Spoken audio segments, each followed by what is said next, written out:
What would drive a man, a millionaire with everything at his fingertips, to humiliate the very person who serves him? Imagine a grand dining room in the heart of New York, its chandelier glowing over polished marble floors, the clink of crystal glasses echoing across the table. Guests in tailored suits and glittering gowns sit around, savoring expensive wines and rare dishes. And then, out of nowhere, the host, a man named Michael, leans back in his chair and gives an order that chills the air. He points at his maid, Emily, and tells her to sit down and eat the scraps left on his plate. His guests laugh nervously, unsure whether to join in the mockery or look away in silence. In that instant, the mask of sophistication crumbles, and what remains is arrogance in its rawest form. But what if this moment of cruelty was only the beginning of a story no one at that table could have predicted? Have you ever witnessed a situation where power blinds someone so deeply that they lose all sense of humanity?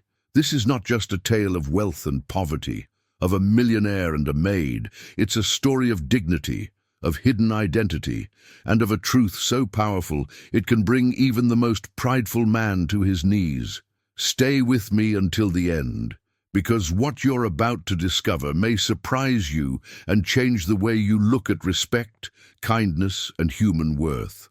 Michael had built his empire on money, prestige, and the belief that wealth gave him the right to decide who mattered and who didn't. To him, Emily was invisible, just another pair of hands scrubbing his floors, serving his meals, and disappearing into the background of his luxurious life. He didn't see the quiet strength in her eyes, the dignity she carried, even when the weight of humiliation pressed down on her shoulders. To Michael, she was nothing more than a maid, but to those who looked closer, there was something about her that didn't quite fit the role. A subtle grace, a quiet knowledge, and a silence that felt less like submission and more like patience.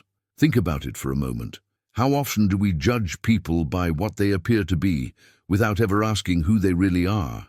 How many times have we seen someone dismissed, undervalued, or even humiliated, only to later discover they carried a story far greater than anyone imagined? Have you ever been through this, or perhaps known someone who was? Emily's story is exactly that. On the surface, she was a maid in a millionaire's mansion, but beneath the uniform and the humble posture lay a truth that would one day shake that very house to its foundations. The guests that evening shifted uncomfortably in their seats, some forcing a laugh to stay in the millionaire's good graces, others avoiding Emily's eyes as she sat before a plate of leftovers. For a moment, the air in the room was thick with unspoken words, shame, pity, disbelief, and yet Emily's face remained calm, her movements deliberate, her silence louder than any protest. She did not resist, nor did she show anger. Instead, she carried herself with a quiet dignity that unsettled those who watched. What they didn't know, what even Michael himself didn't know, was that Emily had been raised in a world where food was not just nourishment, but art, where kitchens were temples and recipes carried the weight of legacy. The cruel command that night was not the end of her story. It was the spark that would ignite everything hidden beneath the surface. Because Emily was not who they thought she was. She was not just a maid. Her past held a secret tied to one of the most respected chefs the United States had ever known, a man whose name echoed in the culinary world like a legend. And Michael, in his arrogance, was about to find out that scraps could carry a taste of justice he had never imagined. What happens when the powerful discover they have underestimated the quiet one standing before them? And what happens when humility is the very weapon that exposes arrogance for what it truly is? Stay close, because this is where the story begins to unfold. And maybe, as you listen to this moment, you're already remembering a time when you saw someone treated unfairly. Or perhaps you yourself felt invisible in a room where others held all the power. These stories aren't just about characters like Michael and Emily. They touch something universal in all of us. If this part of the story stirred something inside you, I'd love to hear your voice. Share your thoughts in the comments, your opinion, your experience, even a single sentence about how this makes you feel. You'd be surprised how often your words resonate with someone else who needed to read them at the right moment. And while you're here, if you find meaning in these stories, take a second to like this video. It may seem like a small action, but each like is a signal that tells the platform, this message matters. It deserves to be seen by more people. And if you want to keep walking with me through these kinds of narratives, stories that bring out emotions, provoke reflection, and remind us of the value of dignity and kindness, make sure you subscribe. That way, you won't miss what comes next, and together we'll continue building a community that values these lessons. Your presence here matters more than you think. Every comment, every like, every new subscriber is part of the reason these stories don't just fade away, but instead reach people who might need them most. So stay with me, because the story of Emily and Michael is just beginning, and what lies ahead will reveal truths that neither of them nor anyone at that table could have imagined. Michael was the kind of man whose very presence seemed to command attention. In Manhattan, where luxury cars lined the streets and glass towers pierced the clouds, his name carried weight. He had climbed the ladder of success one calculated step at a time, building an empire in real estate and finance. To his investors, he was a genius. To his rivals, a shark. To those who worked for him, he was a force to be feared. He wasn't just wealthy, he was the image of wealth, dressed in tailored suits, gold cufflinks catching the light, his Rolex always polished and precise. People often whispered that Michael didn't just walk into a room, he owned it. But beneath all that polish was a man who measured worth in dollars, status, and appearances. To Michael, people were assets or obstacles. A maid was not a person with dreams or a story. She was simply part of the machinery that kept his world polished and perfect. He lived with the conviction that everyone around him existed to make his life smoother, more comfortable, more profitable. And because of that mindset, he had long since lost sight of something essential, respect for the humanity in others. Michael's mornings always followed the same ritual. He would stride into his penthouse kitchen, where staff had already laid out fresh fruit, black coffee, and the morning papers. He didn't say, "Good morning." Instead, he flicked his wrist, signaling for the maid to pour his coffee. He rarely looked her in the eye, as though acknowledging her presence might cost him something. When Emily placed the cup in front of him, he muttered, "Finally," as though she had kept him waiting too long. The truth was, he thrived on making others feel small. It reinforced his illusion of being larger than life. "People like her should be grateful they have a job at all," Michael once said to a guest. While Emily stood silently nearby, her hands folded neatly in front of her.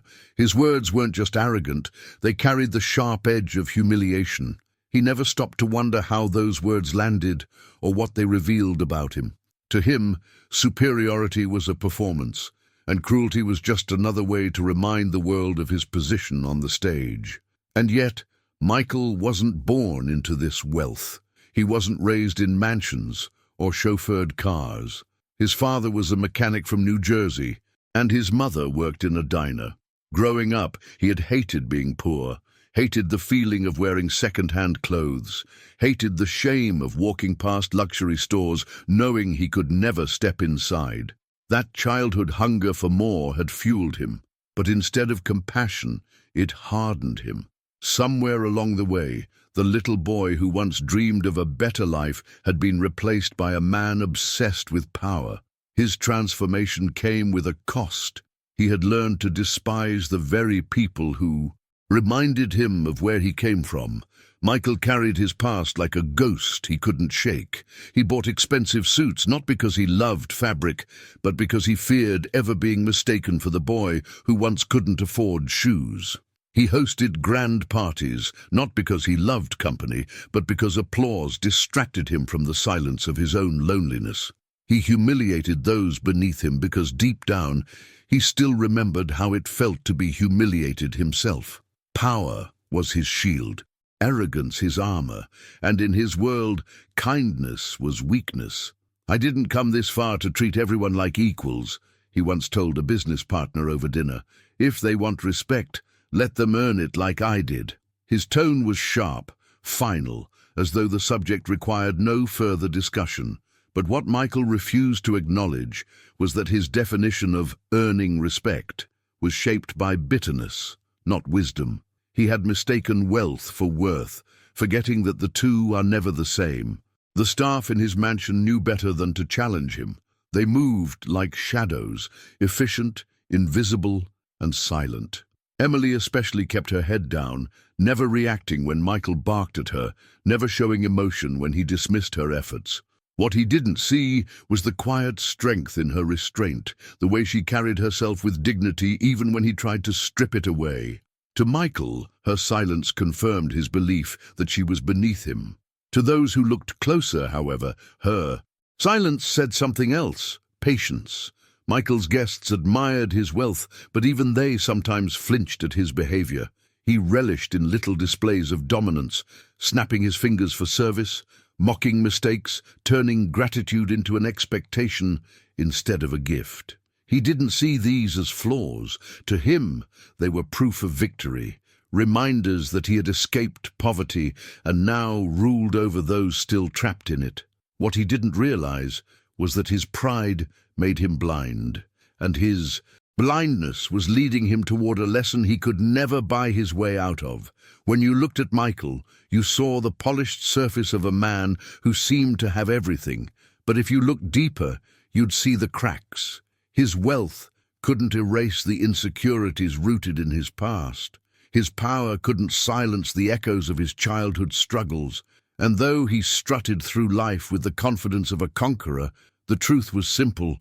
His arrogance was nothing more than a shield, protecting him from the parts of himself he could never fully accept.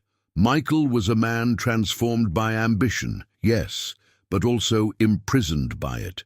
He lived in a penthouse, yet carried the poverty of spirit that comes from forgetting humility. He surrounded himself with luxury, yet lived in emotional emptiness.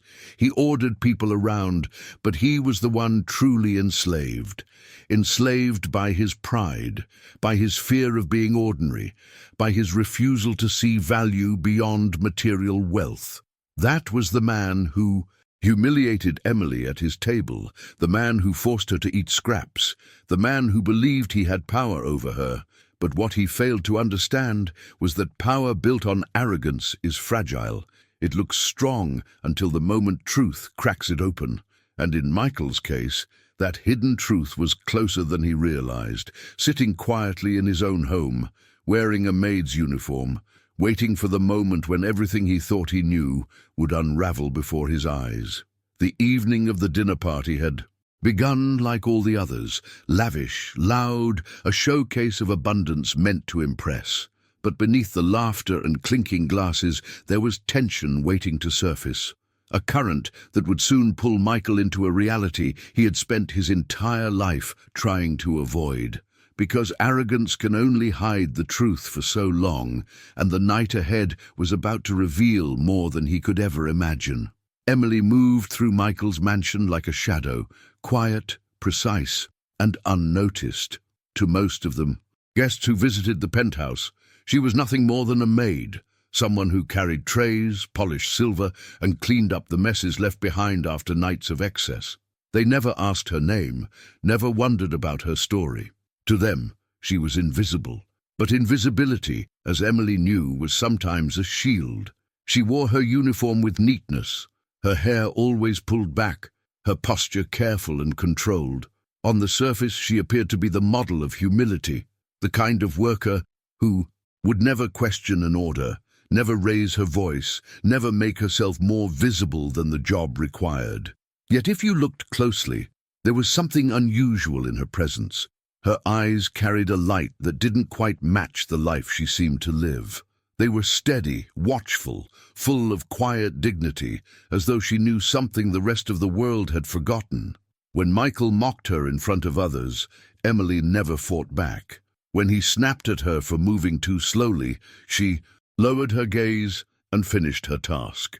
When he forced her into humiliating situations, she accepted them with a calm that unsettled the people watching. "Doesn't it bother you?" one of the younger maids whispered once when Michael had left the room.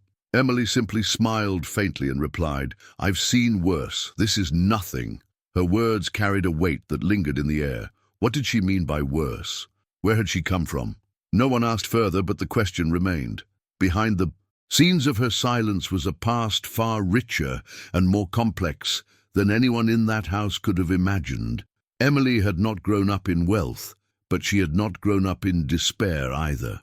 Her father had been a man of craft, a chef whose reputation stretched across the country. In kitchens where famous names gathered, her father's dishes had told stories of flavor and tradition, the kind of meals that left people speechless. As a child, Emily spent her days in those kitchens, watching flames rise from pans, learning how spices could transform the simplest ingredients into art. She had been raised not only on food, but on pride, on the belief that dignity came from doing your work with love, no matter who stood before you. Her father often told her, "Respect is not given because of money, Emily. It is given because of character." Those words stayed with her long after he passed, shaping her mindset even when life became difficult. It was that hidden truth, tucked deep inside her, that gave her strength now, even as Michael tried to strip her of it. "I don't mind silence," Emily once confided quietly to another staff member. "It gives me time to think." And she did think, a lot. Each moment of humiliation became another lesson in patience, another test of resilience.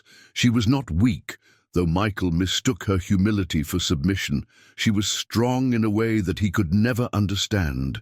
Her strength wasn't loud, it wasn't displayed in power or money. It lived in her endurance, her ability to bend without breaking, to serve without losing her identity. There was an elegance in the way she worked. When she set a table, every glass sparkled, every napkin folded perfectly. When she prepared a simple breakfast for the staff, the presentation carried care, as though she couldn't bring herself to do anything less than her best. These small details, unnoticed by Michael, spoke volumes about who she really was. To her, even the smallest task mattered, and though she kept her story hidden, her actions revealed glimpses of the person she once had been, the person she still was, beneath the uniform. The guests who came to Michael's parties rarely noticed her at first, but occasionally someone would watch her move and sense something different. Her hands, though they carried trays, moved with the precision of someone trained in something greater. Her eyes, though they avoided conflict, carried the depth of someone who had seen the world differently than most. And sometimes, when she thought no one was watching, she would glance at the elaborate dishes served at the table with a look that wasn't envy. It was expertise.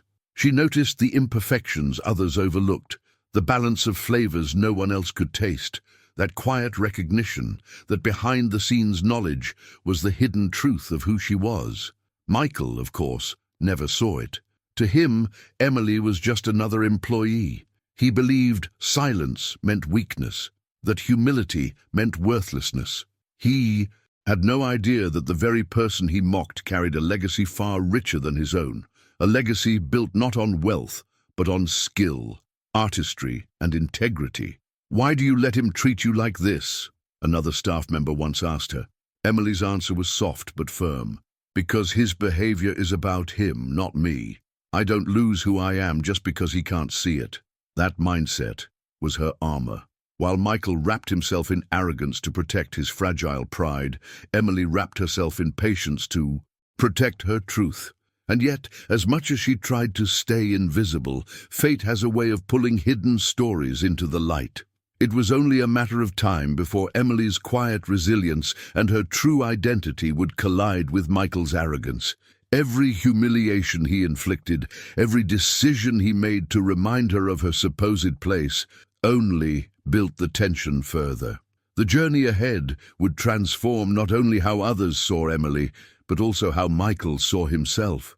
Because no matter how tightly he clung to his illusion of superiority, he could not control the revelations that were waiting just beyond the surface. On the night of the infamous dinner party, when Michael would cross a line that left everyone in shock, Emily's quiet strength would finally begin to speak for itself.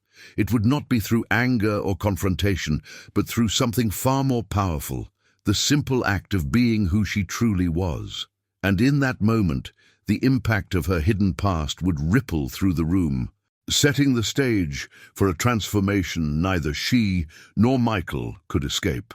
The night of the dinner party arrived with all the grandeur Michael loved to showcase. His penthouse glowed against the New York skyline, its tall windows reflecting the city's endless lights.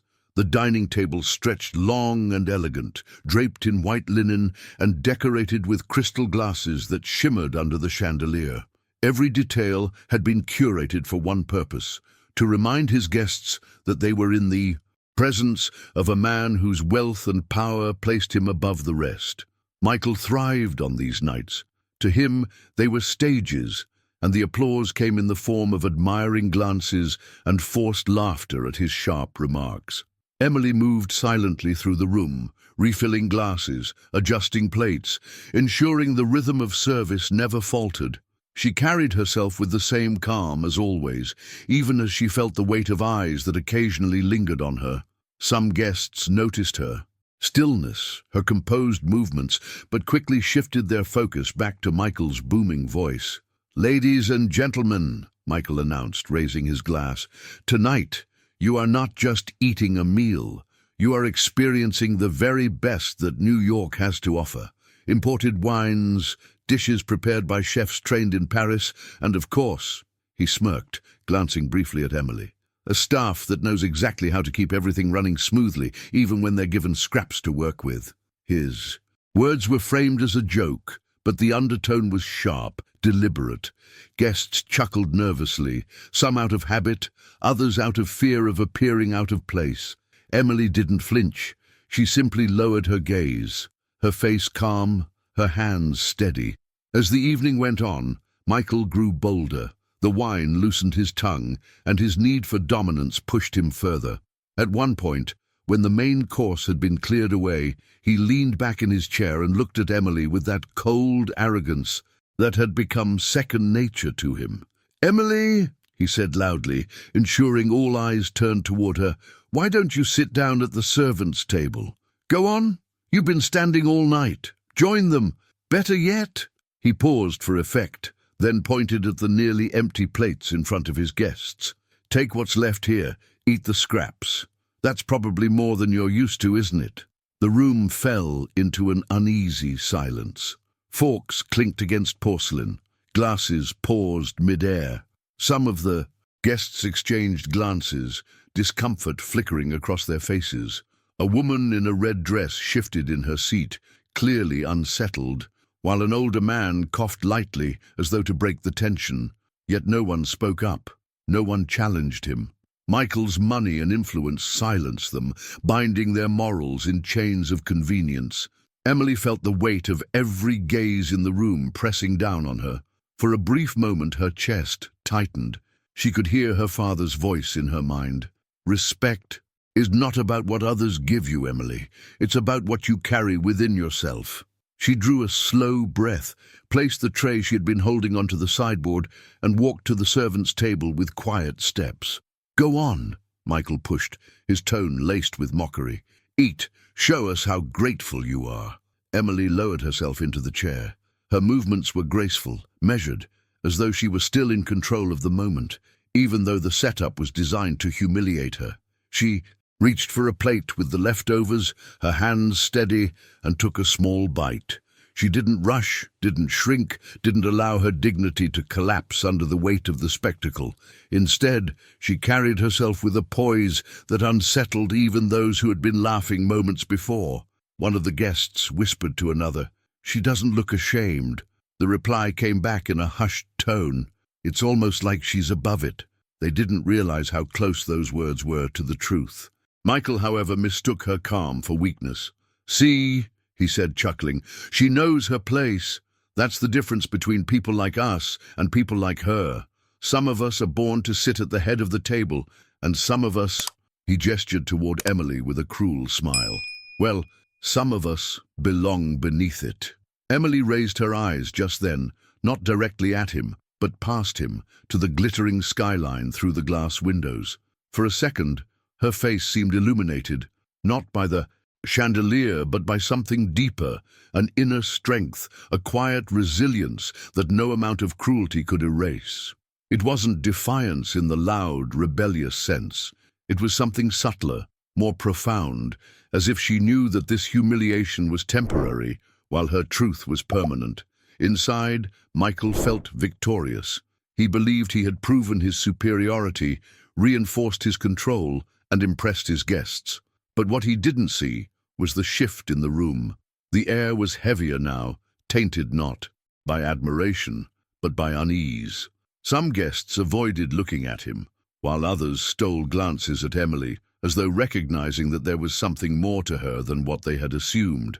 The cruelty of the moment had created a crack in the illusion Michael had built, and through that crack a hidden truth was beginning to shine. Emily remained silent, but her silence was not empty. It carried weight, like an unspoken statement that lingered long after the plates had been cleared. "I am not what you think I am," her calm presence seemed to say, "and one day you'll see it. Doesn't it taste better than what you're used to?" Michael sneered, leaning forward, clearly expecting a reaction.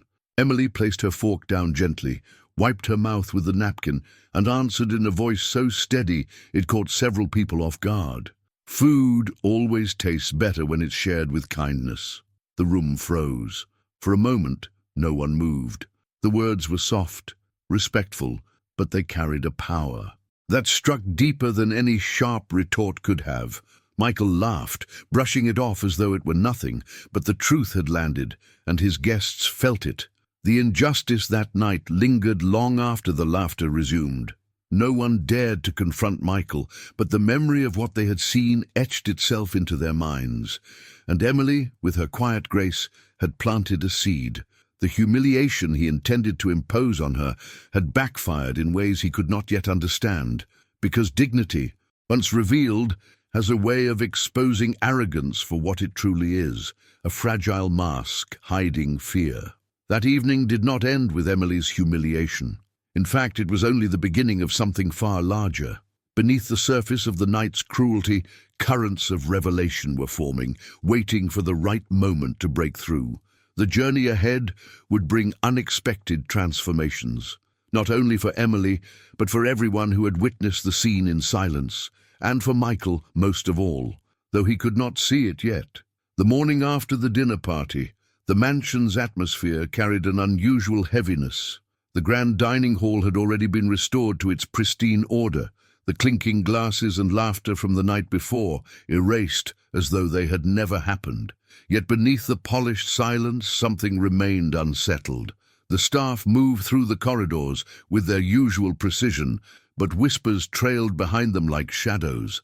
The scene they had witnessed, the humiliation of Emily, the forced spectacle of her eating scraps before an audience, had left more than discomfort.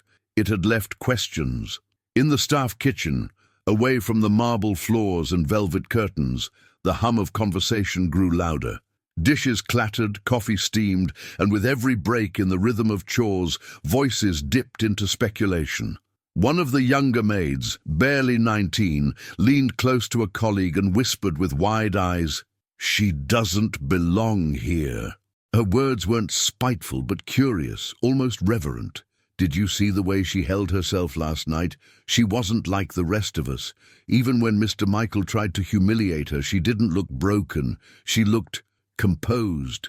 Another worker, older and more cautious, raised a skeptical brow. "Composed doesn't mean anything. Some people are just good at hiding their feelings." But the younger one shook her head, her conviction growing. "No, it's not just that. The way she spoke, the way she said those words about kindness, it was different. And did you notice at dinner last week when she corrected the seasoning in the soup? She said it so quietly, but she was right. Even the chef changed it afterward." That memory seemed to spark recognition in others. Several nodded slowly, recalling moments they had brushed off before. Emily's suggestions about spices, the subtle way she adjusted garnishes before trays left the kitchen, the way her eyes lingered on dishes as if measuring them by an invisible standard. They began connecting the dots, and a new picture emerged. Emily wasn't just a maid doing her job. She carried knowledge that didn't come from servitude. It came from something else, something higher. Rumors spread quickly in houses like Michael's, where silence was required, but curiosity was unavoidable. By midday, the whispers had taken on new shape. Some claimed she had once worked in a restaurant. Others speculated she had been trained in culinary arts, but fallen on hard times. The most daring suggestion came from a young footman who said with a smirk, "I think she comes from one of those famous chef families. You can hear it when she talks about food. She knows too much to be ordinary." Emily, of course, heard fragments of these whispers as she moved from room to room, polishing, dusting, preparing. She never responded, never encouraged or denied the speculation, but when she was alone, she allowed herself a small smile. Not because she enjoyed the gossip, but because she knew that truth, no matter how deeply hidden, always had a way of surfacing. Later that day, in the quiet of the pantry, one of the younger maids approached her directly. "Emily," she said softly, glancing around to make sure no one else was listening, "can I ask you something? How do you know so much about food? The way you talk about flavors and spices, it's not like us. It's professional." Emily paused, her hands resting on a stack of neatly folded linens. Her first instinct was to deflect, to keep her story guarded, but she could see the genuine curiosity in the girl's eyes, and so she answered in her calm, steady voice. "When you grow up in certain places, you learn to pay attention to the details. Food has a way of teaching you about patience, about balance. It's not about recipes, it's about respect." The girl blinked, processing the words, and nodded slowly as though she had been handed a secret lesson. She didn't press further, but the seed had been planted. And seeds, once planted, have a way of growing, especially in the fertile ground of rumor and speculation.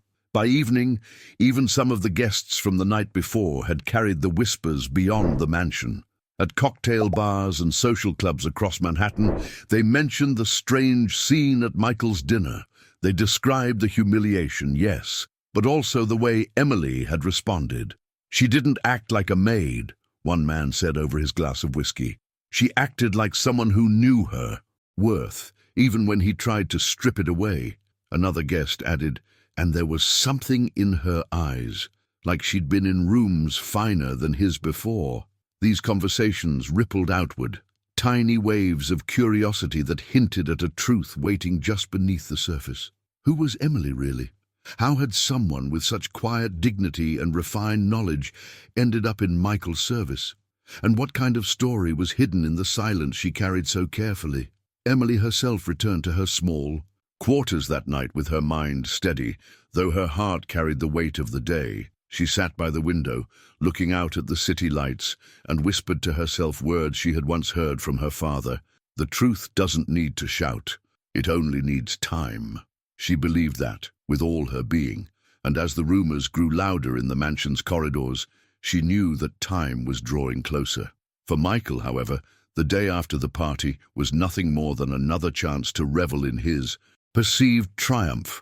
He walked through his home with his usual pride, oblivious to the undercurrent of whispers swirling beneath him. He believed the matter settled, convinced that his display of power had reinforced his place at the top. What he didn't realize was that his cruelty had done the opposite. It had sparked a journey of revelation that was now beyond his control. That house, built to display wealth and superiority, was slowly becoming the stage for a transformation he could neither anticipate nor stop. And while Michael dismissed Emily as a maid, the world around him was beginning to sense something entirely different. The contrast between who she seemed to be and who she truly was about to collide in ways that would leave everyone, including Michael himself, questioning what they thought they knew. The mansion was alive again, with the clatter of silverware and the low hum of conversation. Another evening where Michael entertained his circle of wealthy friends. The The chef had prepared an elaborate spread, a parade of dishes that reflected both cost and skill. Platters of roasted meats, bowls of glistening vegetables, sauces poured with theatrical precision. To Michael, these dinners were less about food and more about power. He relished the spectacle of abundance, the way his guests' admiration seemed to confirm his own superiority. Yet on this particular night, something small, almost imperceptible, slipped through the carefully crafted illusion. Emily was moving quietly between the tables, replenishing bread baskets, collecting empty plates, her usual air of calm shadowing her every step. Her eyes, however, were not unfocused. She observed everything, each dish, each detail, each choice made in the kitchen. She had grown up in an environment where food was never just food. It was language, heritage, expression. Even as she kept her posture humble, her senses remained sharp. When the main course was served, a murmur of approval spread across the table. Guests praised the tenderness of the meat, the balance of the sauce, the richness of the flavors.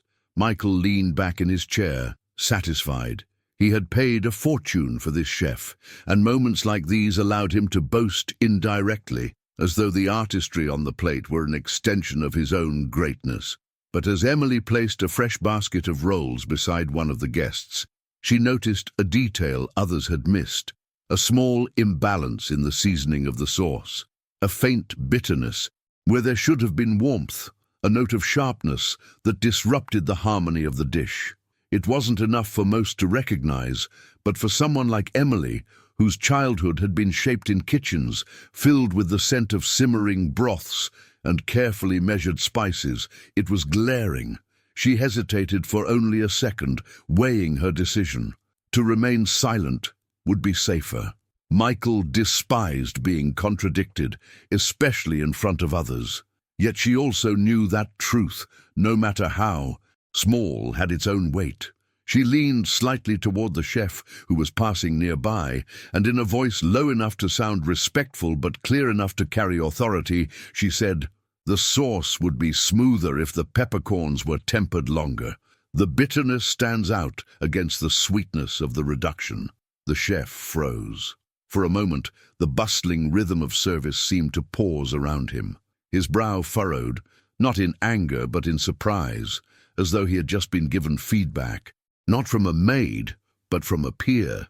He glanced at her, uncertain, and then looked back at the table where the guests were eating. Several had caught the exchange, their curiosity piqued. One of the guests, a woman with a discerning palate, set down her fork and tilted her head. "You know," she said thoughtfully, "she's right. There is a bitterness. I couldn't quite place it, but that's exactly what it is." Others nodded, murmuring in agreement.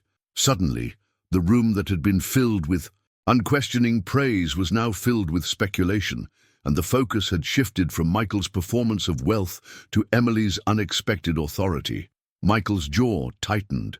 His eyes narrowed at Emily, a flash of irritation cutting through his polished exterior. To him, her words weren't about food. They were a challenge, a disruption of the order he had so carefully enforced. A maid was not supposed to correct a chef, certainly not in front of his guests. "Emily," he said sharply, his voice cutting through the chatter, "your job is to serve, not to critique." His tone was laced with warning, a reminder of the invisible line she was never meant to cross. Emily lowered her gaze slightly, but her voice remained steady. "Of course, sir. I meant no disrespect. Only that food has a way of speaking for itself, and sometimes it whispers what we overlook." The words lingered in the air, delicate yet undeniable. Some guests exchanged glances, intrigued by her composure. The chef, though, visibly unsettled, excused himself to the kitchen, and within minutes a slightly adjusted sauce returned to the table. This time, the bitterness was gone. The flavors melded as they were meant to, harmonious and balanced. The same woman who had spoken earlier tasted it and smiled faintly. "Much better," she said quietly, though her eyes flicked toward Emily as though acknowledging her influence. Michael forced a smile, but it didn't reach his eyes. "Well," he said, raising his glass, "that's Why I only hire the best. My chef never disappoints. His attempt to reassert control fooled no one completely. The guests had already seen what had transpired, and in their minds the credit belonged not to the chef, and certainly not to Michael, but to the quiet maid who had dared to speak the truth. For Emily, the moment wasn't about recognition. It was simply instinct, the natural extension of who she was. She hadn't set out to reveal anything, yet her words had carried more weight than she intended. In that instant, the boundary between the life she lived now and the legacy she carried from her past had blurred, leaving behind a subtle clue for those perceptive enough to notice. Later that night, in hushed tones over brandy and cigars, some of the guests remarked on it again. "That maid," one said, "she speaks like someone who knows what she's talking about, not like the others." Another added, "She has presence. Even when he tried to silence her, she didn't crumble. I wonder who she really is." Michael, meanwhile, fumed silently. In his world, authority was everything, and he could not bear the thought of a maid undermining his control, even unintentionally. To him, her words were not helpful, but dangerous. A reminder that power can be challenged in ways he did not anticipate. His hostility toward her deepened that night, not because of what she said, but because of what she represented, the possibility that beneath the surface of his carefully ordered world, there were truths he could not dictate. Emily returned to her small room with the same calm she had carried through the day, but inside she felt the shift. The incident at the table had been small, almost forgettable, yet it had carried impact. She knew that every decision, every word spoken in such a place had consequences. The journey she was on, the strange path that had led her from the kitchens of her childhood to the corridors of Michael's mansion, was unfolding in ways she couldn't fully predict. But she sensed that the hidden truth of who she was could not remain buried forever. And as the city outside pulsed with its restless rhythm, the mansion itself seemed to hold its breath. What had begun as a subtle correction of seasoning was already transforming into something larger, something with the potential to unravel carefully built illusions and ignite revelations that no one, least of all Michael, was prepared to face. The invitation that landed on Michael's marble foyer looked like any other: thick cardstock, embossed lettering, a subtle flourish that whispered prestige, but the name printed at the top carried a particular weight in New York's culinary circles. Grace Whitman. She wasn't the kind of food critic who chased trends. She shaped them. Her reviews could turn a tiny bistro into a pilgrimage site, or reduce a flashy dining room to a cautionary tale told in whispers. Michael knew the power of reputation, and he wanted hers on his side. It fit his mindset perfectly. Secure. The approval of the powerful, and the rest would follow. He spent the week micromanaging the menu, the plating, the place cards, the wine pairings, even the music. Everything had to signal control, grandeur, inevitability. He imagined Grace seated at the head of his table, charmed by the view, dazzled by the courses, impressed by him. Emily saw the other side of this preparation, the behind-the-scenes grind, the stress in the kitchen, the chef's tight jaw as he worked under pressure, the line, cooks moving in choreographed silence. She flowed between rooms like water, smoothing surfaces, aligning cutlery, double-checking glasses for stray fingerprints. She felt the tension humming like an electric wire. She knew nights like this could change the course of a restaurant or a career. The irony was impossible to ignore.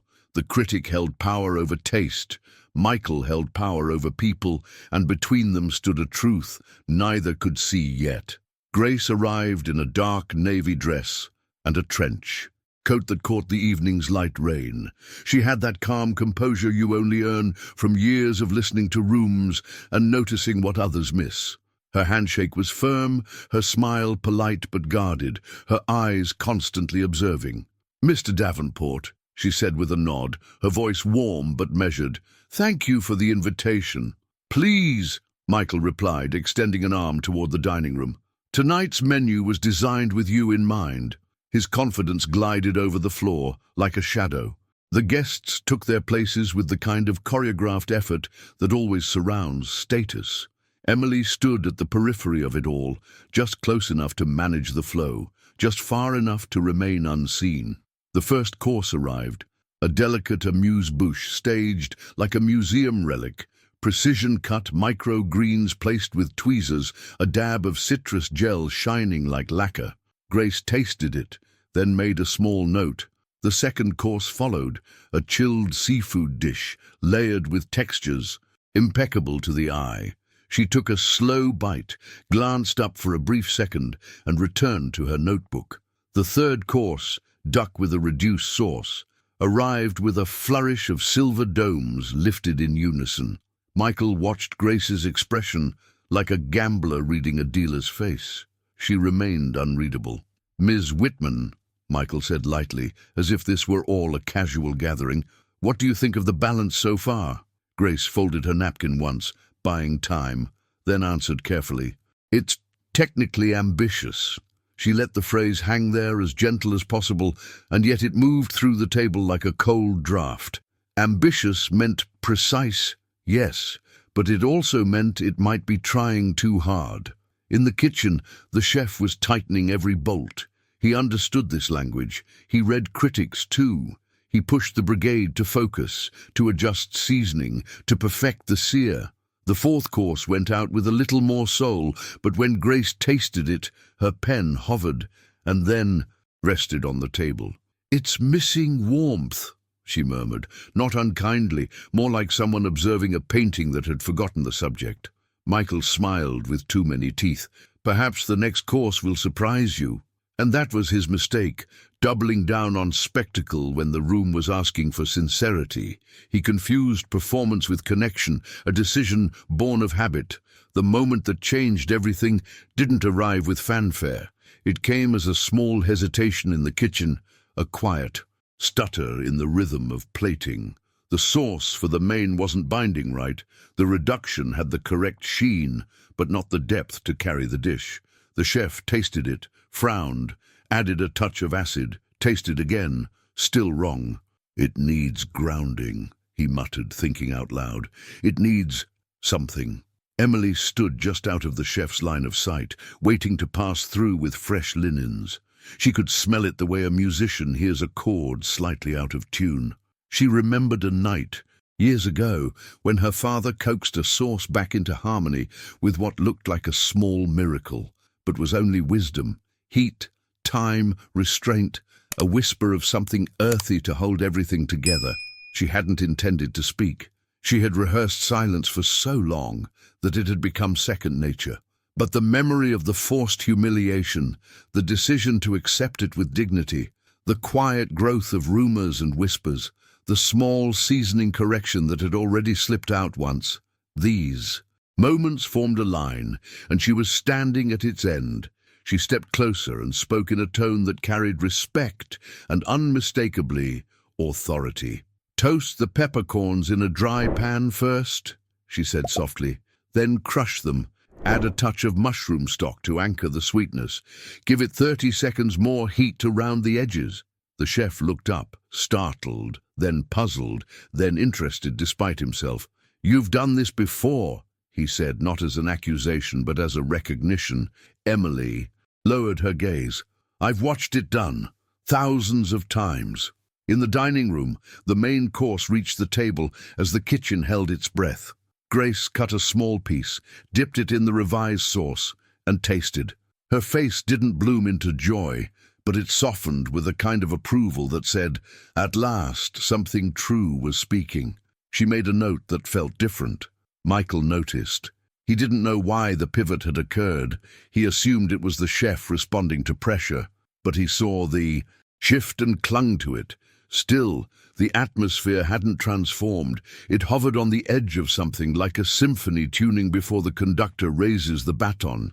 The meal needed a heart. Without one, even perfection would feel hollow. That was when Grace, who knew how to cut through noise, set down her fork and glanced toward the kitchen, as if she could see through walls. "Is there anything simpler?" she asked quietly, not to insult the chef, but to invite honesty. Something that tells me why. Tonight matters. Her question reached the kitchen like a bell. The chef stared at the line, then at the pantry, then, unexpectedly, at Emily. He didn't know her story, but he recognized an unteachable steadiness when he saw it. "What would you make?" he asked, "if the plate had to speak for itself?" Emily didn't pretend to need time to think. The answer wasn't a recipe, it was a memory. A skillet of late summer tomatoes, garlic barely kissed by heat, olive oil warmed with rosemary, peppercorns, toasted then ground, a squeeze of lemon pulled off the heat so it doesn't turn sharp, and bread, good bread, grilled to the point of smoke, no garnish for show, just what's needed and nothing more. The chef held her gaze. "You can do it?" "Yes."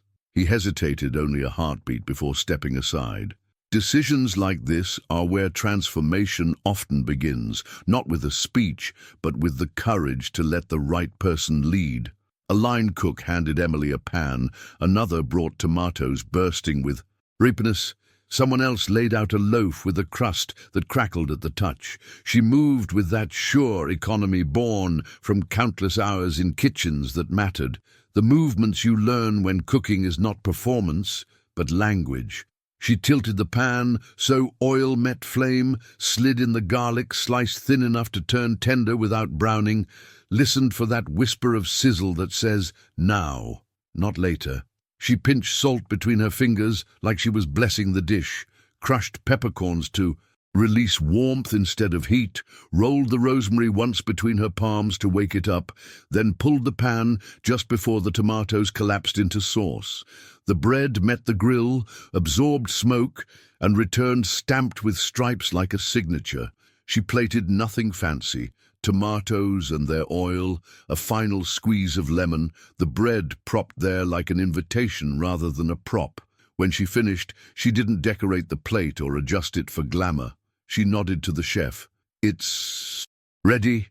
The dish arrived at the table, with none of the theatre of the earlier courses. Grace looked at it, and for the first time that night, she smiled, not at the elegance, but at the truth of it. She tore a piece of bread with her fingers, dipped it into the tomatoes, and brought it to her mouth. The room inhaled as if her reaction would decide the future. She closed her eyes once, not dramatically, just long enough to listen to the flavors, to the story they were telling. When she opened them, there was a new light there. "This," she said softly, "is honest." It wasn't an exclamation, it was a verdict. She took another bite, slower this time, and her pen returned to the page. The guests did what guests always do. They followed the energy. They reached for bread, dipped, tasted, and then, as if guided by some old instinct, stopped talking. The dish asked for presence rather than compliments. A man who had earlier been boasting about a new investment found himself murmuring, "It tastes like late August," surprised at his own sentimentality. The woman in the red dress smiled at the simplicity, then glanced at Michael, who seemed unsure whether to be pleased or threatened. "Who made this?" Grace asked, not loud, but with focus. The chef opened his mouth to speak and then paused, the kind of pause that indicates a decision. He could have claimed it, taken the credit, and no one would have challenged him. But he had seen the pan in Emily's hand, the decision she'd made. Without reaching for permission, he gestured toward the service door. "One of my team," he said, nodding once. "Her name is Emily." Michael's head snapped toward the kitchen. For a brief second, the polished surface he wore cracked. He didn't like that his narrative had shifted without him, didn't like that someone he considered beneath him had touched the center of the evening. He forced the displeasure back into a smile and lifted his glass. "Well," he said, "talent can sometimes hide in unlikely corners." The remark was meant to diminish, to keep the hierarchy intact, but his guests weren't looking at him. They were looking at the empty doorway as if something important now lived just beyond it. In the kitchen, Emily cleaned the pan with the same care she'd taken in cooking, then stepped aside to let the line resume its routine. A busser, barely 20 and often invisible, caught her eye and whispered, "That was something." Emily gave a small nod. It was food. He grinned. Not tonight, it was more than that. Grace requested a second plate, then a third to share around the table. She took notes differently now, not merely cataloguing technique, but recording the impact of a decision, the presence behind the dish, the sense that a hidden truth had finally spoken. She asked for the chef and, when he approached, thanked him for the correction earlier in the night, then added, "I'd like to meet Emily later, if possible." The chef's eyes flicked to Michael, who had moved to the bar to pour himself another drink, with hands that trembled almost imperceptibly. He understood the new geometry of the evening. It no longer orbited the chandelier or the skyline view. It pivoted around a simple skillet and the person who had held it. He returned to Emily and said, "She wants to speak with you." Emily felt the moment press on her, not as pressure, but as a doorway. She wiped her hands on a towel, straightened her sleeves, and let her breath settle. In her mind, she saw her father at a worn wooden table, steam rising from a pot, his voice steady. "Do it right, even when no one is watching. Especially then." Back in the dining room, Grace looked around as if seeing the mansion anew. The decor hadn't changed, the skyline still glittered, but the room felt different. Less like a stage, more like a place where a story had finally found its voice. The guests were speaking more softly, tasting more slowly, aware that they had brushed against something that didn't require price tags or praise to prove value. The dish had done what art always tries to do. It cut through performance and found humanity. When Emily stepped through the door, there was no fanfare. She didn't command the space the way Michael did. She didn't need to. Grace stood to greet her, a gesture of respect that shifted the balance in a way everyone felt but few could articulate. "Thank you," Grace said simply. "I've been searching for sincerity all night. You brought it." Emily held her gaze, steady as ever. "It isn't much," she replied, "just tomatoes and bread." Grace smiled. "That's the point." The table exhaled, conversation resumed, and yet a new thread ran through it now. A quiet acknowledgement that something important had happened, something that would have consequences beyond critiques and menus. In a house that celebrated surfaces, a single humble dish had revealed depth. And while Michael refilled his glass and calculated how to reclaim control, the rest of the room had already moved to a different place entirely, drawn there by the unmistakable pull of authenticity. The evening drifted forward on that current. More plates arrived, but they felt like echoes. The memory that lingered wasn't the polished entree or the sculpted dessert. It was the warmth of tomatoes in oil, bread with smoke, and the steadiness of the person who had chosen less, and in doing so, delivered more. A shift had begun, not in headlines yet, not in public, but in the mindset of everyone who had witnessed the scene, and shifts like that rarely stop where they start. They travel, they unfold, they invite further revelations, leading those who pay attention to the next door waiting to open. Grace studied Emily with the kind of attention that dissects more than appearances. It wasn't just the dish that had captured her interest, it was the composure, the steady presence, the way Emily carried herself without needing the validation of the room. Grace had spent her career in tasting food, but also tasting the people behind it, and she knew when authenticity was standing in front of her. She tilted her head slightly, as if searching her memory, and then her eyes narrowed, not in suspicion, but in recognition. "You look familiar," Grace said, her voice deliberate but gentle. "Not just your cooking, but you." The room hushed again, forks poised mid-air, conversations strangled before they could form. "Have we met before? Or perhaps I've seen you somewhere else." In a kitchen that mattered.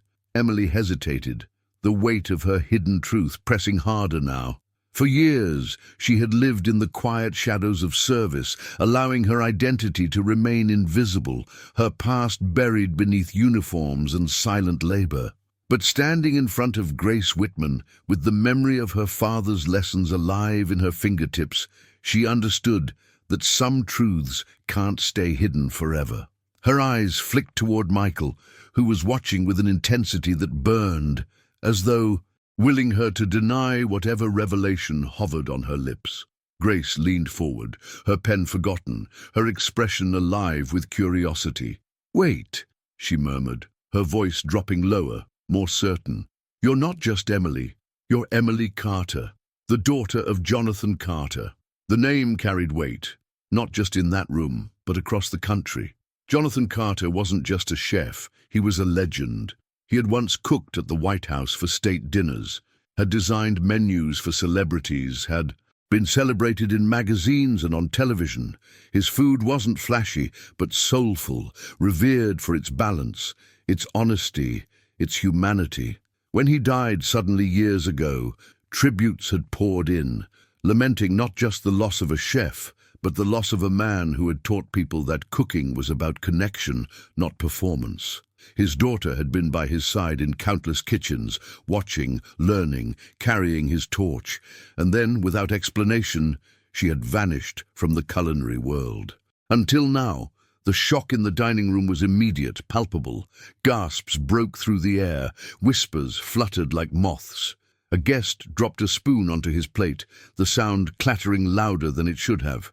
The woman in the red dress pressed her hand against her chest, her eyes wide. "Jonathan Carter's daughter," she said softly, her disbelief mingled with awe. Emily's shoulders rose and fell with one deep breath. She didn't smile, didn't gloat, didn't try to own the moment. She simply nodded once, her voice calm and almost fragile as she said, "Yes, Jonathan Carter was my father." Grace's eyes softened, recognition deepening into respect. "I knew it. The clarity in your flavors, the restraint, the honesty. You couldn't fake that. I tasted his voice in your cooking tonight." She paused, her tone shifting from curiosity to something more personal. "Why are you here, Emily? Why in this house?" Emily lowered her gaze briefly, as though gathering her past into words. "After my father passed, I couldn't face the world he left behind. Everywhere I turned, there were echoes of him. Restaurants praising his name, critics repeating his philosophy, chefs trying to replicate his dishes. It felt impossible to step into that space without him beside me. So I walked away. I thought, maybe if I disappeared, I could escape the grief. But grief doesn't vanish. It follows you, no matter where you go." Her voice cracked slightly, but she steadied it with determination. "Working quietly here gave me distance, or so I thought." The silence that followed wasn't empty. It was charged, heavy, reverent. For the first time all evening, the grandeur of Michael's penthouse felt small, insignificant, compared to the weight of the truth that had just been revealed. Michael, meanwhile, felt his world teeter. The arrogance that had buoyed him only hours before now threatened to drown him. His mind replayed the moments of cruelty, the scraps, the laughter, the forced humiliation, and overlaid them with the revelation now burning in front of him. He hadn't just mocked a maid, he had degraded the daughter of a man whose legacy outshone his own wealth in ways he could never buy. He tried to mask the panic with a sneer. "So what?" he said, forcing a laugh that rang hollow. "A name doesn't change your place in this house." But even as the words left his mouth, he saw the shift in his guests' expressions. They weren't looking at him anymore with admiration. They were looking at him with quiet judgment, with disapproval they hadn't dared to show before. His wealth, his status, his carefully staged performance of superiority, all of it dimmed against the legacy of Jonathan Carter, whose daughter had just served them a dish that carried truth more potent than any display of riches. Grace's gaze snapped toward Michael, sharp as a knife. "A name may not change her place in your house," she said, her tone crisp with authority, "but it certainly changes her place in the world. And it changes the way we see the way you've treated her." The words cut through the room, slicing the last threads of Michael's illusion.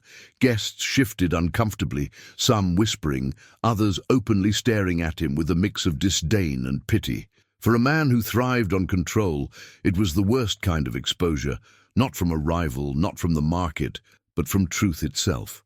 Emily remained steady, her dignity unshaken. She had not chosen this moment, but she refused to run from it now. She lifted, her chin slightly, her eyes meeting Grace's. "My father always said respect isn't about titles or wealth. It's about how you treat people, especially those you think you don't need." I suppose Michael and I were both reminded of that tonight.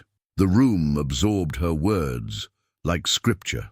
Some nodded subtly, others lowered their eyes in shame for having laughed the night before. What had begun as an evening of arrogance had transformed into a reckoning, not only for Michael, but for everyone present who had remained silent in the face of cruelty. Michael's chest tightened, a storm of anger and humiliation raging beneath his tailored suit. He wanted to dismiss her, to remind her of her position, to claw back the authority slipping from his grip. But for the first time, he couldn't find the words. The truth had unmasked him, and all his money, all his decisions, all his mindset built on superiority couldn't cover the emptiness that remained. Emily stood quietly, her presence filling the room without effort. She didn't need to fight, didn't need to gloat. The revelation itself was enough. And though she didn't realize it yet, this night was only the beginning of a transformation that would ripple far beyond Michael's mansion, reshaping not just her own journey, but the lives of everyone who had witnessed what dignity looks like when it refuses to be destroyed. The critic set her pen down completely, as if the review had already been written. But the night was not finished. And neither was the lesson that hovered just beneath the surface, waiting for its next moment to break through. The silence that filled the room after Grace's words felt heavier than crystal or gold. Michael's carefully constructed image, the one he had spent years polishing with wealth, dinners, and displays of superiority, cracked in front of everyone who mattered most to him. He had never been a man comfortable with vulnerability, never allowed himself to show weakness, but now the weight of the revelation pressed against him until even arrogance couldn't hold it back. His hand trembled as he set his glass down, the stem rattling faintly against the marble counter, betraying the storm inside. For the first time in years, he wasn't the master of the room. He wasn't the voice commanding attention or the figure commanding respect. He was a man stripped bare, the hidden truth laid out before him, and all eyes turned not to him, but to the maid he had mocked and belittled. He could feel the shift in his guests. Their admiration was gone, replaced with disappointment, even disgust. These were people who would smile at him in public, but he knew they would carry this story into their own circles, their own boardrooms, their own families.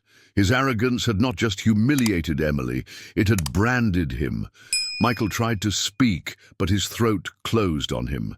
He had built his life on control, on the conviction that money was enough to define him, enough to bend others to his will. But no investment, no transaction, no acquisition could erase what had been revealed. At last, the words forced themselves through, ragged and unpolished. "I was blind," he whispered, the tremor in his voice carrying further than a shout. "All this time, I thought money was everything. I thought it made me untouchable, that it gave me the right to look down on others. But tonight," he trailed off, his eyes locking on Emily, the weight of shame pulling tears into his voice. "Tonight, I saw how wrong I've been." The guests, who had moments ago been whispering with curiosity, now sat still, as though watching a confession unfold in a courtroom.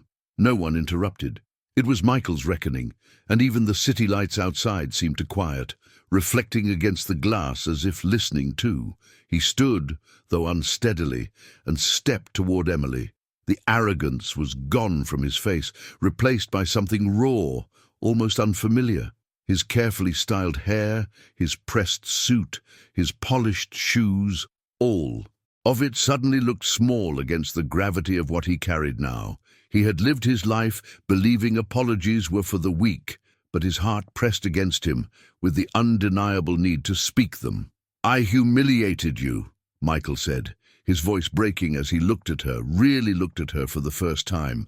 "I treated you like you were nothing, when all along you carried a legacy greater than mine. You carried dignity, truth, and I was too blind to see it.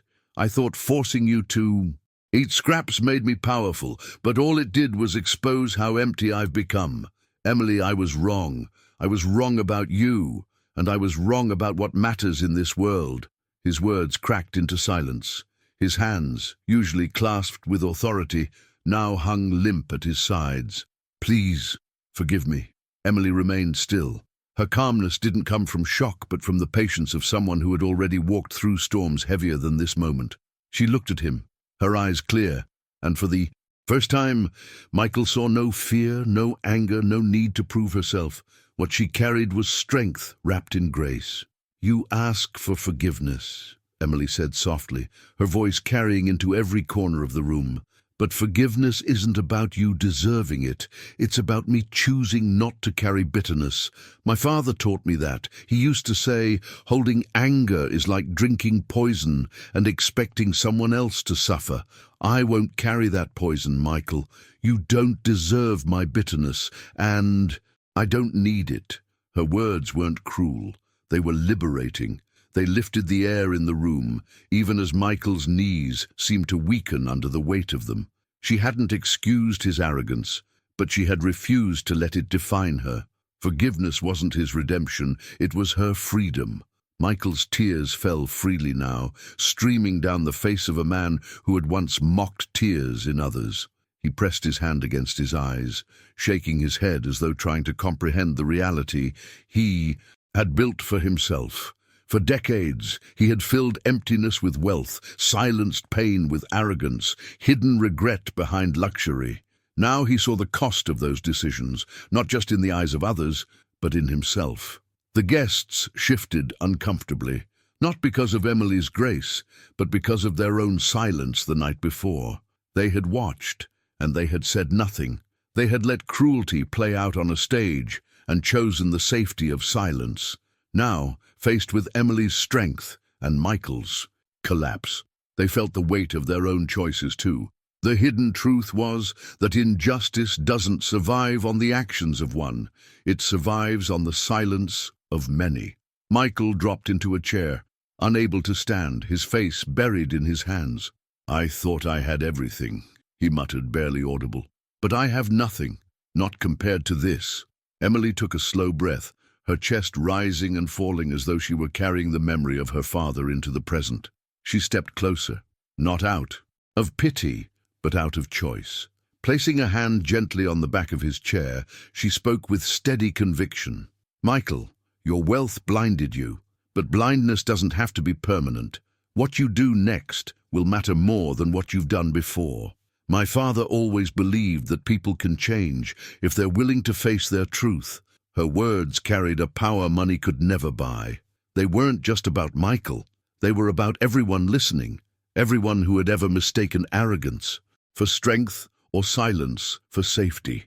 The impact of that moment rippled outward, reshaping not just the man who sat weeping in his own mansion, but the guests who would leave with their own reflections, their own transformations waiting to begin. Michael looked up, his face streaked with tears, and nodded slowly as though grasping at a lifeline he had never known he needed. "I don't deserve your forgiveness," he whispered. "No," Emily replied quietly, "but I give it anyway. Not for you, but for me, because bitterness is a chain, and I won't live chained." Her voice resonated like a closing chord in a symphony, yet the story itself had not closed. It was moving, shifting, preparing for its next revelation. The mansion, once a monument to Michael's wealth, had become a stage for transformation. His, Emily's, and perhaps even the silent witnesses who now realized that every decision, every moment of cruelty or kindness, shapes more than just a night. It shapes lives. And as the evening carried forward, the air inside those walls seemed different, as if dignity had left a mark too permanent to erase, guiding everyone present toward the next turn in the journey that had only just begun. The air in the mansion felt utterly transformed. Where only hours earlier laughter had risen, like smoke from a fire built on arrogance and excess, there was now a stillness that carried weight. It wasn't the silence of discomfort anymore. It was the quiet that follows revelation. The moment when masks fall and people are left to confront what truly matters. The chandelier still glowed, the skyline beyond the tall windows still sparkled, the plates still gleamed with remnants of expensive meals, but none of it seemed to matter as much as the lesson that now lived between those walls. Michael sat in his chair, his face drained, his eyes raw from tears, his posture no longer the rigid stance of power, but the slouch of a man who had finally seen himself clearly. He wasn't the millionaire, towering above others anymore. He was a human being, broken and humbled by the reflections staring back at him. The facade had cracked, and through those cracks poured a truth he could no longer deny. Emily stood not as a servant, not as someone beneath him, but as a figure of quiet strength. Her uniform hadn't changed, but the way people looked at her had. She was no longer invisible. Her dignity had filled the room in a way wealth never could. She didn't need grand speeches. She didn't need to shout. Her very presence, her grace under humiliation, her refusal to carry bitterness, had already said everything.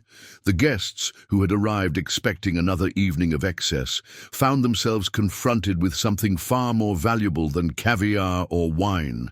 They had witnessed the power of character over currency, the impact of kindness over cruelty, the transformation of a man who thought he had everything but realized he had nothing of real worth. And deep down, each of them knew this. It wasn't just about Michael or Emily, it was about themselves, their choices, their silences, the way they measured value in their own lives. Grace, the critic whose words could define reputations, closed her notebook gently and placed it on the table. She no longer needed to write. The review had already been etched into her heart. "Food tells the truth," she said softly, her gaze sweeping over the table. "But so do people. Tonight we've been reminded of something money cannot buy. Honor." Her words carried no judgment, only clarity, and everyone listening felt the resonance. Michael raised his head slowly, his voice trembling but sincere. "I thought wealth meant worth. I thought respect came from fear and control. But I see now. I've been living in an illusion." His voice broke, but he continued. "Wealth can buy a table full of food, but it cannot buy honor. It cannot buy the look in someone's eyes when they know their dignity is intact. I traded humanity for arrogance, and I see now how empty that left me." Emily placed a hand lightly on the table, her voice steady. "True value isn't about what you own, Michael. It's about how you treat people, how you respect them, even when you think they have nothing to offer you. Dignity, kindness, respect. Those are the things that last. Those are the things that make us rich." Her words settled into the bones of everyone present. They weren't just sentences, they were seeds, reminders that transformation begins when people confront themselves with honesty. The hidden truth of the evening wasn't Emily's legacy or even Michael's humiliation. It was the universal revelation that every decision, every moment of compassion or cruelty defines the legacy we leave behind. The younger staff who had been watching from the edges carried those words with wide eyes, realizing that strength didn't always roar. Sometimes it whispered through restraint. The guests, who had once turned away in silence, now understood the cost of their decisions to remain quiet, feeling the sting of complicity and the possibility of change. And Michael, sitting amidst the remnants of luxury, finally saw that the empire he had built on pride was weaker than the foundation of dignity Emily carried effortlessly. No one at that table would forget the lesson written in the air that night. It wasn't printed on menus or etched into marble. It lived in the impact of a maid who wasn't just a maid, a daughter who carried her father's truth, a woman who chose forgiveness not out of obligation, but out of strength. Her journey had reminded them all that wealth fades, appearances crumble, but honor endures. As the night drew onward, conversations softened into reflection, and even the city lights outside seemed less like trophies and more like distant reminders of lives unfolding beyond those walls. The transformation that had begun inside Michael's mansion would ripple outward, shaping stories, shaping choices, reshaping the very way people thought about worth. And though the evening would continue, though more words would be spoken and more glasses lifted, One truth had already taken root so deeply it could never be erased. True value is not in money, but in dignity, kindness, and respect. Because at the end of every journey, when wealth can no longer buy time, it is honor that remains, unshakable, unbought, and priceless.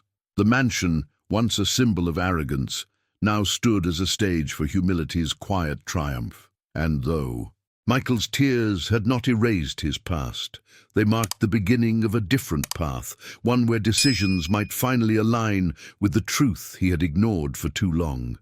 Emily had chosen not to carry bitterness, and in that choice she had revealed the real measure of worth, a measure that would echo long after the night had ended, guiding every step still to come.